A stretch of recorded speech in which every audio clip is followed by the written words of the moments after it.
बहला फुसलाकर वो बच्चों को, महिलाओं को घर के अंदर बुलाता था, उनकी हत्या कर देता था, हत्या कर उनके साथ बलात्कार करता था, फिर शवों के टुकड़े किया करता था और उनका मांस खाकर शरीर के बचे अंगों को बंगले के पीछे बहते नाले में फेंक दिया करता था।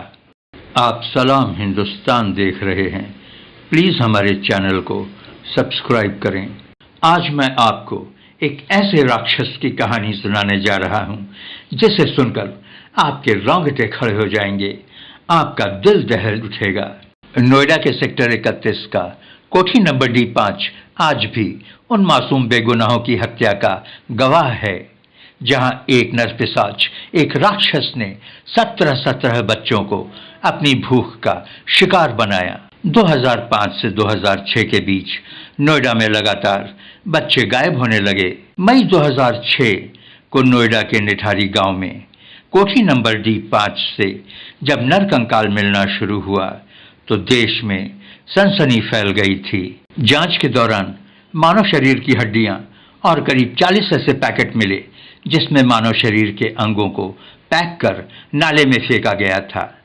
पुलिस ने कोठी के मालिक मोहिंदर सिंह पंढेर और उसके नौकर को धर दबोचा। 7 मई 2006 को पायल नाम की लड़की लापता हो गई। पायल मोहिंदर सिंह पंढेर की कोठी में नौकरी के लिए गई थी।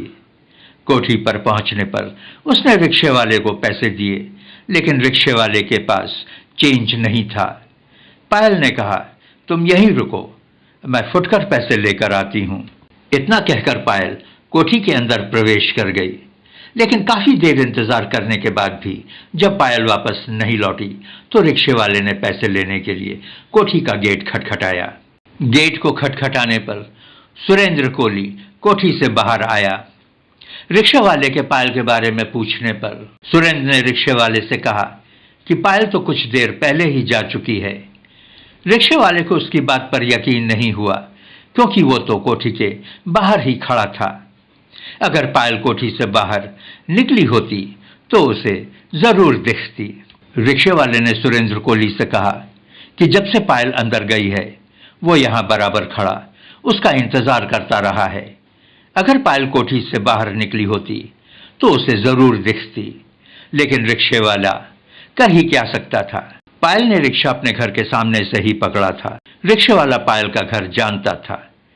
रिक्शे वाले के जरिए ये बात पायल के घर तक पहुंच गई, क्योंकि रिक्शे वाला पैसे लेने पायल के घर पहुंच गया था। पायल के घर न पहुंचने पर पायल के पिताजी मोहिंदर सिंह की कोठी पर पहुंच गए, लेकिन वहां कोई सकारात्मक जवाब न मिलने पर घबराकर पायल के पिताजी नंदलाल ने FIR लॉन्च करवाई और पुलिस वालों को पूरी बात बताई।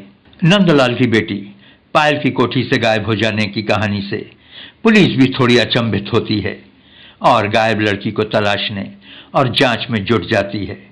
इसी बीच निठारी में कई बच्चे लापता हो जाते हैं। शुरू में तो पुलिस नंदलाल को टरकाती रही थी, लेकिन कोर्ट के आदेश पर FIR दर्ज किया गया। दबाव पड़ने पर पुलिस नंदलाल की बेटी के कॉल डिटेल्स खंगालने शुरू किए। फोन के कॉल डिटेल्स और लोकेशन के आधार पर पुलिस ने पंढेर की कोठी पर छापा मारा। पुलिस नंदलाल की बेटी का फोन उस कोठी से बरामद करने में सफलता पाई। पुलिस ने मोहिंदर सिंह पंढेर और सुरेंद्र कोली से पूछताछ करनी शुरू की। शुरू में दोनों ने स्मार्ट बनने की कोशिश की और पुलिस को गुमराह करते रहे, लेकिन जब पुलिस ने अपना पुलिसिया रवैया अपनाया तो दोनों टूट गए। उनके बताए अनुसार पुलिस ने घर के बाहर नाले की खुदाई करवाई और रूह कपा देने वाला दृश्य सामने आया। वहां नाले की खुदाई में कई नरकंकाल निकले। इस कांड के खुलासे से पूरे देश में हलचल मच गया।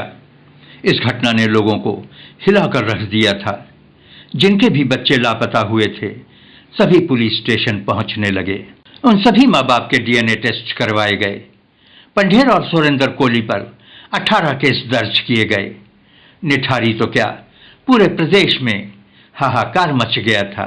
चारों तरफ मोर्चाबंदी और आंदोलन शुरू हो गए थे। फांसी फांसी की आवाजें तेज होने लगी थीं। मामला इतना गर्मा गया था कि तत्कालीन सरकार को इस केस को CBI को सौंपना पड़ा था। 11 जनवरी 2007 को सीबीआई ने पूरा केस अपने हाथ में लेकर इन्वेस्टिगेट करना शुरू किया।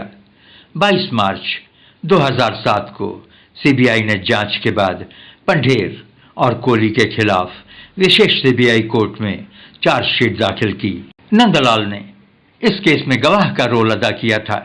उसने कोर्ट में अपना बयान देते हुए कोर्ट को बताया कि हत्या में प्रयोग की गई आरी पंढेर ने उसके सामने पुलिस को बरामद कराई थी। नंदलाल ने अपने बयान में यह भी बताया कि उसने सीओ दिनेश यादव को 500 रुपए की गड्डी पंढेर से लेते हुए देखा था। आरोपी सुरेंद्र कोहली और मोनिंदर सिंह पंढेर को फांसी की सजा हो चुकी है। इस समय ये दोनों फिलहाल गाजियाबाद की डसना जेल में बंद हैं। फांसी के लिए जेल और जल्लाद की तलाश शुरू कर दी गई है। करोड़पति मोनिंदर सिंह पंढेर की कोठी अब वीरान पड़ी है। लोग कहते हैं कि वहां बच्चों के चीखने और रोने की आवाजें आती हैं। वहां का कोई भी बाशिंदा कोठी की तरफ से निकलना नहीं चाहता है। इस कोठी में इंसान के रूप में मौजूद भेड़ियों ने 17 बच्चों को अपना शिकार बनाया। इन नरपिशाचों ने मासूम बच्चों के साथ हैवानियत की सारी हदें पार कर उनकी हत्या की। उसके बाद उनके साथ बलात्कार किया, उनके शवों के टुकड़े कर पकाया और खाया। गांव वाले ये समझते रहे कि वहां पानी के टंकी के पास कोई भूत रहता है जो उनके बच्चों को निगल रहा है।